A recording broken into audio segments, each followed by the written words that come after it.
Hi, so I'm going to be talking to you guys today about how my perspective on vibrato has changed recently.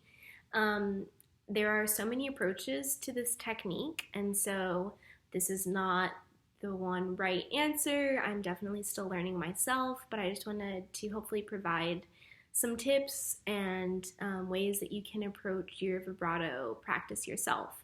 One of the most important things I have learned recently is from Nicola Benedetti, and she has some great videos on vibrato. She talks about how vibrato starts from the core of your sound. So basically, focusing on developing your sound is important before even really trying to get a great vibrato. So if that's something you feel like, I think we all feel like we could probably use work on, like definitely encourage you to approach that as well.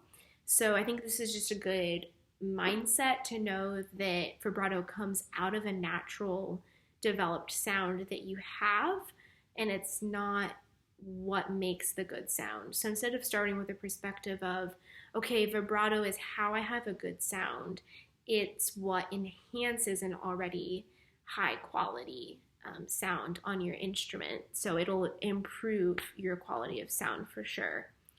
So, focusing on some specifics for vibrato, I think the foundation where I like to start is to think of this mindset that being relaxed is really key, being loose is really key. This is easier said than done, but it's so important. Vibrato needs to come from a relaxed arm, fluid arm. Honestly, you'll just do yourself a disservice if you're too tight or if you approach it with this, like, okay, I've got it, I'm just gonna go for it, I'm just gonna shake really hard, I'm just gonna vibrate really hard, whatever you tell yourself, and go from there, and just like, okay, just approach it with this sort of attack and like grip mentality. I know probably none of us are really going for that, but I think that can be our approach if we're not careful. So that's the foundation. I used to think of vibrato as, oh, it just comes from my wrist. It's just something I do. I'm sort of like shaking a little egg shaker. I don't know if any of you guys started vibrato that way. That's how I started it. And then I learned about arm vibrato, and I thought, okay, that comes maybe from my elbow a little bit. That's great, like something different to try. But I really didn't. That was all my perspective was it's wrist or it's elbow, it's arm vibrato. But I feel like it actually comes from your whole arm. Like all of your left side needs to be engaged in this process. So if you think of the back of your shoulder, like your scapula, all the way through your shoulder socket, all of that is contributing to this technique and to this process. All of it needs to be ready to move through the whole motion fluidly. If you lock any part of that, you're gonna get like some sound, but you won't have as much room to grow. There won't be as much range of motion for really getting that mature, developed sound. So I've been there. I've played plenty of years with just this thought that, okay, I just sort of hold here and I make this move, and it has that tense feeling and sound. You can kind of tell the difference. And I think even your neck should be ready to move and just sort of have this open sense of feeling here so that the arm can do what it needs to do. It can move as much as it needs to. Okay, so that's really the big perspective. Let's move a little bit narrower and talk about actual movement of the arm and how do you do that? How do you make the full arm relaxed but also engaged, like doing the right kind of motion? So something that Nicola Benedetti talks about and she shows is to hold your violin with your right arm so that you're really focused on how much can this left arm move. Like, just be dramatic, just really move it all over the place so that there's no holding or locking or tensing. And so then once you've done that, just, like you're just shifting up and down, just get that arm moving, sort of try and think of, okay, is my scapula also contributing to this? Is my whole arm moving in one motion? That's really important. So then once you've done that some, you can move more towards, okay, what is the hand motion? And this does require a nice loose thumb, very important.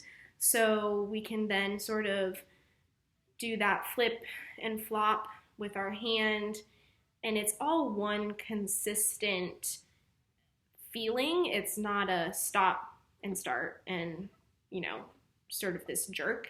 It's this wave effect of like, okay, constantly feeling the string up and down and trying on different strings at different positions all over the place. And that's just experimenting, getting used to this different perspective of how your arm relates to the instrument. Because if we think of the instrument as, okay, like I'm, attaching myself to it and then I try and do something, it really is not how our bodies naturally want to work. But if we have the perspective of the instrument is just where I happen to be doing this motion, then you have so much more room to move and to be free and flexible, which is what we want. We don't want to be injured or tight violinists or cellists or violists. So that's arm, hand.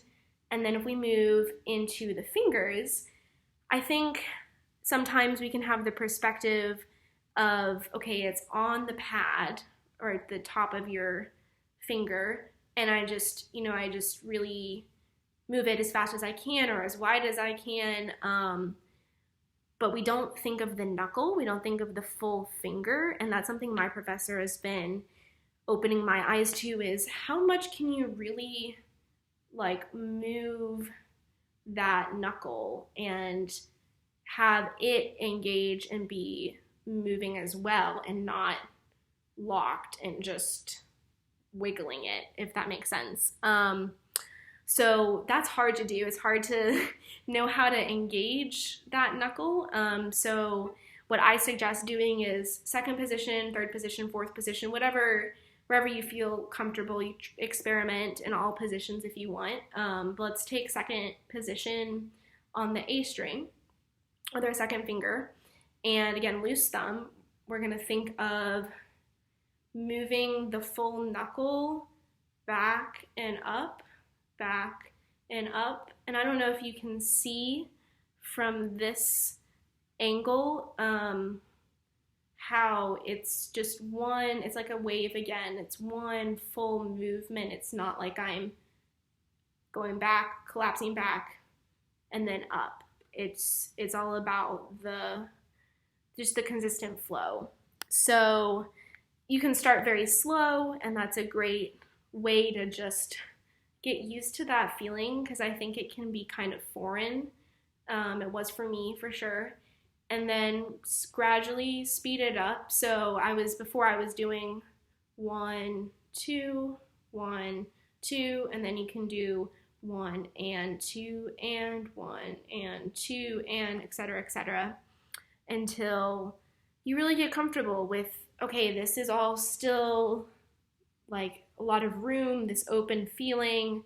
I'm not like resting into the violin. My arm is able to be flexible and to move around where I want it to. So you can approach that like I was doing it from more of the wrist perspective, but try it from the elbow, try the arm vibrato perspective. So again, in second position, back and forth, back and forth. And that's something I still am less familiar with, and I'm trying to get to be more natural. So whatever area you might have less experience with, definitely target that. And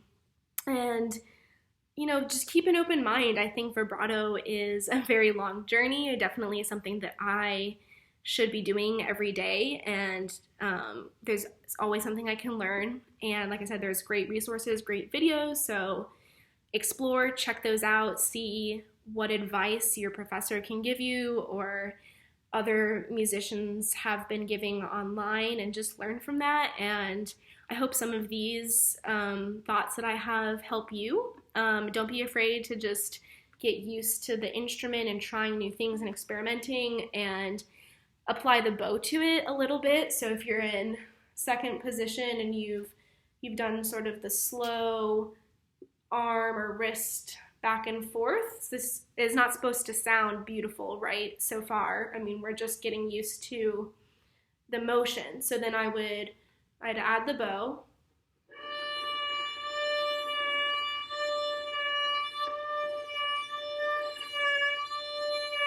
And then I could speed that up.